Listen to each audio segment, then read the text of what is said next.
ഞാൻ കണ്ട സിനിമ മുജിസെ. തുർക്കിയിലെ അതിവിദൂരമായ മലനിരകളുടെ മുകളിൽ സ്ഥിതി ചെയ്യുന്ന ഒരു ഗ്രാമത്തിന്റെ പശ്ചാത്തലത്തിൽ കഥ പറയുന്ന ഒരു മനോഹര ചിത്രമാണ് ദ മിറാക്കിൾ അഥവാ മുജിസെ.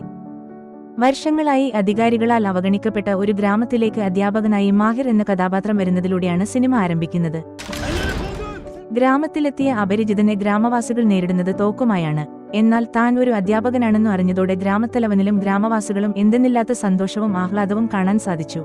സ്കൂൾ പോലുമില്ലാത്ത ആ നാട്ടിലെ നിവാസികളുടെ സ്നേഹത്തിനു മുന്നിൽ കീഴടങ്ങിയ അദ്ദേഹം തുടർന്ന് തന്റെ വിദ്യാഭ്യാസ പ്രവർത്തനങ്ങളിലൂടെ അവരുടെ ഹൃദയങ്ങളെ കീഴടക്കുന്നതും നമുക്ക് കാണാൻ സാധിക്കുന്നു.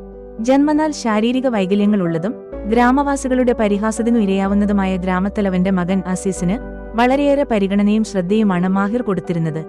ഗ്രാമത്തിലെ പെണ്ണുകാണൽ ചടങ്ങും തുടർന്നുള്ള വിവാഹവും വളരെ രസകരവും മനോഹരവുമായാണ് സിനിമയിൽ അവതരിപ്പിച്ചിരിക്കുന്നത്. മലനിരകളുടെ മാസ്മരിക സൗന്ദര്യവും മഞ്ഞും തടാകവും പാറക്കെട്ടുകളുമടങ്ങിയ പ്രകൃതിയുടെ വിസ്മയ കാഴ്ചകളാകുന്ന മനോഹര ഫ്രെയിമുകളിൽ നിന്ന് പലപ്പോഴും കണ്ണെടുക്കാനാവില്ല. നന്മ നിറഞ്ഞ ഗ്രാമീണ മനസ്സും അവിടുത്തെ പ്രകൃതിയും സംസ്കാരവും പ്രേക്ഷകരുടെ മനസ്സിൽ മായാതെ നിൽക്കുന്നു. കൂടാതെ സഹജീവികളോട് മനുഷ്യത്വപരമായി പെരുമാറുന്നതിന്റെ ഒരു നേർക്കാഴ്ച കൂടിയാണ് ഈ സിനിമ. തുടർന്നും സിനിമാവിശേഷങ്ങൾക്കായി ഈ ചാനൽ ഫോളോ ചെയ്യുക. നന്ദി.